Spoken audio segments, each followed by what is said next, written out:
जो है श्री राम दोस्तों।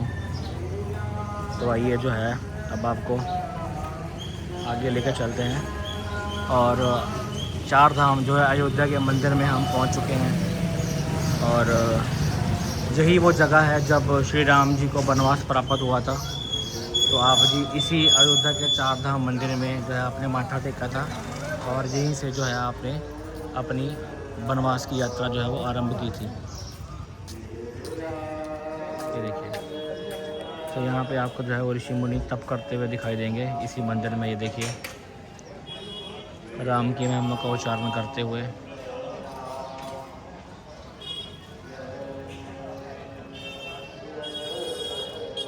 तो आइए, कण कण में जो है यहाँ पे राम भगवान का वास है और श्री राम श्री राम का जो है यहाँ पे नाम उच्चारण किया जा रहा है।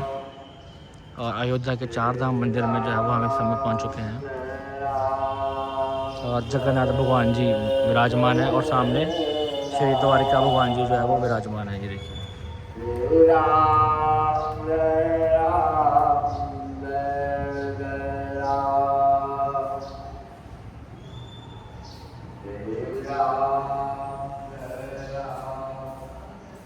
तो आइए जो है सबसे पहले आपको श्री रामेश्वरम भगवान जी के दर्शन करवाते हैं।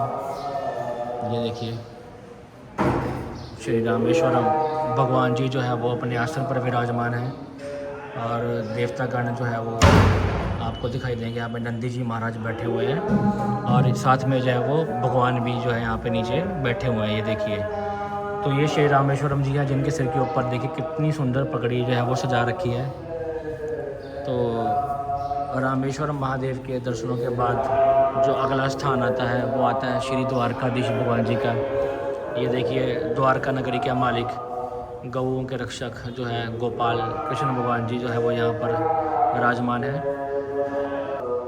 और साथ में आपको लड्डू गोपाल का भी रूप दिखाई दे रहा होगा भगवान का, वो देखिए। तो लड्डू गोपाल के रूप में भी जो है वो भगवान यहाँ पर विराजमान है। और थोड़ा और आगे बढ़ने पर जो है आपको श्री जगन्नाथ भगवान जी के दर्शन होंगे। ये देखिए, जगन्नाथ भगवान जी जो है वो विराजमान है अपने आसन पर और सामने रामलला भगवान की जो राम भगवान की मूर्ति है वो भी लगी हुई है फोटो। और ये देखिए, भगवान जगन्नाथ जी का कितना सुंदर सब रूप है। ये देखिए, तो यही वो महान स्थान है जहाँ पर राम भगवान लक्ष्मण भगवान ने चारधाम मंदिर में नमस्कार की थी और अपने वनवास की ओर जो है वो बढ़ दिए थे। ये देखिए,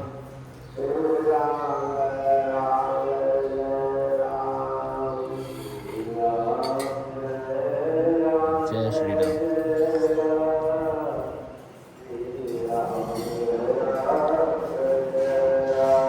राजा राम के मंत्र से गूंजता हुआ पूरा मंदिर। और मेरे सामने जो आप दर्शन कर रहे हैं श्री बद्रीनाथ भगवान के आप दर्शन कर रहे हैं इस समय।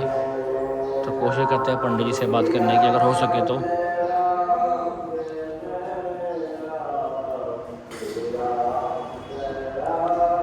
पंडित जी, इस क्या इतिहास है इस मंदिर का? इस मंदिर का नाम है श्री चार धाम मंदिर अयोध्या। जी। जो लोग किसी कारणवश चार धाम की यात्रा नहीं कर पाते हैं, जी यहाँ अयोध्या में चार धाम बनाया गया है। जी। जो लोग यहाँ दर्शन कर लेते हैं जी। उनका चारों धाम मान्य हो जाता है। मतलब उनको पुण्य चारों धाम का मिल जाता है। चारों धाम का पुण्य मिल जाता है। उत्तर में बद्रीनारायण, दक्षिण में रामेश्वरम, पूर्व में पुरी जगन्नाथ, पश्चिम में द्वारका। जी। तो चारों धाम करने के लिए किसी को पैसे की आवश्यकता है, उतना पैसा सबके पास उपलब्ध नहीं है। जी। कोई शरीर से अस्वस्थ है जिसके कारण चार धाम की यात्रा नहीं कर पाता है। जी। तो यहाँ चार धाम का दर्शन लोग कर लेते हैं तो उनका चार धाम हो जाता है। जी। श्री रामचरितमानस में भी लिखा है कि जिस दिन राम जन्म सुत गावै, तीर्थ सकल तहाँ चले आवै। सारे तीर्थ अयोध्या में आते हैं। जी। और श्री यह अवध नगरी जो है जी। सभी तीर्थों का मस्तक है। जी। 7 जो मोक्षदायी नगरियाँ बताई गए हैं, जी। अयोध्या, मथुरा, माया, काशी, काशी, द्वारावती, अवंतिका, संकृष्ट मोक्षदायी। जी।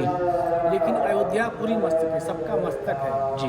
इसलिए जो लोग चार धाम की यात्रा नहीं कर पाते हैं, जी। यहाँ अयोध्या में चार धाम का दर्शन कर लेते हैं, जी। इनका चारों धाम हो जाता है। जी। बोलिए सियावर चंद्र रामचंद्र की जय। और जैसे बता रहे थे कि वनवास से पहले भी भगवान यहाँ पर एक बार नमस्कार करने आए थे, जब वनवास के लिए निकले थे तब यहाँ पर उन्होंने आकर एक बार नमस्कार भी जी की जी थी। जी जी जी यही वो स्थान है। जी जी, यही वो स्थान है। और देखिए, भगवान के जहाँ जहाँ चरण पड़े हैं, जी वह सब तीर्थ है। जी जहाँ जहाँ भगवान के तीन समान अमरावती नाही, जहाँ जहाँ राम चरण चल जाही जी तीन समान अमरावती नाही। यानी स्वर्गपुरी भी, इंद्रपुरी भी उस स्थान के बराबर नहीं जी। है। और यह तो अयोध्या नगरी है जहाँ स्वयं भगवान श्री राम प्रकट हुए हैं। जी, मतलब इससे बढ़िया तो बड़ी तो कोई धरती दुनिया में है ही नहीं। क्या हो सकती है जी। कि संत गोस्वामी जी महाराज ने लिखा है जी कि देखिए अयोध्या की महिमा का गुणगान स्वयं भगवान श्री राम गाते हैं, जी वेद गाते हैं। जी। भगवान श्री राम भी नहीं गा सकते, वेद भी नहीं गा सकते। जी जब भगवान श्री राम से पूछा गया जी कि आप अयोध्या की महिमा बताइए, श्री जी। रामचरितमानस में बड़ा सुंदर इसका वर्णन है। जी तो भगवान श्री राम ने स्वयं अपने मुखार बिंदु से कहा है, जी यद्यपि सब वैकुंठ बखाना, वेद पुराण विदित जग जाना, जी अवधपुरी सम प्रिय नहीं को, जी। यह प्रसंग जानई को क्या यह बात। बड़ी रहस्यमय बहुत बात सुंदर, है। पंडित जी आपकी आवाज़ बहुत सुंदर यद्यपि है। सब वैकुंठ बखाना, जी। भगवान श्री राम कहते हैं कि वेद और पुराण जी वैकुंठ का बखान करते हैं। क्या बात है। यद्यपि सब बैकुंठ बखाना, वेद पुराण विदित जग जाना, वाह। अवधपुरी सम प्रिय नहीं सो। भगवान श्री राम कह रहे हैं कि ये प्रसंग जाने सम प्रिय नहीं को, यह प्रसंग जानई को। सब लोग इस बात को नहीं जानते, को यानी भगवान श्री राम जिसको स्वयं जनाना चाहते हैं वही जानते हैं अवध के लोग। श्री रामचरितमानस में वर्णन है कि अवध प्रभाव जान तब प्राणी, जब पूर्वसय राम धनु पानी। जिसके हृदय में भगवान श्री राम जब स्वयं विराजमान होंगे उसे अयोध्या की महिमा वही जना सकते हैं, वही जान सकता है। बोलिए सियावर चल रामचंद्र की जय। बात करते हैं पंडित जी, बड़ा ऐसे प्रकाश आता है आपके चेहरे से, ऐसे एक नूर आता है आपके चेहरे से, ऐसे तेज आता है। बात यह है हाँ। कि जो भगवान की लीला हाँ। स्थली है हाँ उसका जवाब थोड़ी है। अब रसखान क्या कहते हैं, मानुष तो हो तो वही रसखान बसो ब्रज गोकुल गांव के ग्वारन, मैं उन गांव वाले लोगों में रहूं। तो ये नहीं कहता कि मैं कहाँ रहूं, क्योंकि वो भगवान की लीला स्थली है। जो लीला स्थली है उसकी बड़ी महिमा है। इसी को भगवान कहते हैं कि अवधपुरी सब प्रिय नहीं सो, और ये प्रसंग जाने को। अब रसखान ने तो जान लिया ना, उन्होंने और नहीं कहा मथुरा वृंदावन। पंडित जी आप में तो जैसे प्रेम भाव मेरे को दर्शन हो गए आप में से ना, मैं इसलिए बता रहा हूँ आपके प्रेम भाव के दर्शन हो गए हैं। तो जैसे पीछे मैं करता आ रहा हूँ कवर, ऐसा प्रेम भाव जो देखने को मिला कम मिलता है आपके ऊपर। तो नौदा भक्ति में से जो प्रेमा भक्ति सबसे ऊपर है ना, वो आप में तो कोट कोट के दर्शन हो जाते हैं भक्तों में। ऐसा है जी जी कि जो भी यहाँ के वासी हैं जी जी जी। वो सब भगवान श्री राम के ही स्वरूप हैं। मतलब ऐसी संतुष्टि है आपको, मुझे लगता नहीं आपकी कोई इच्छा जो होगी वो पूर्ण होगी। संतुष्ट बैठे हैं आप इस समय संसार से ना, तो यही कृपा है सबसे बड़ी।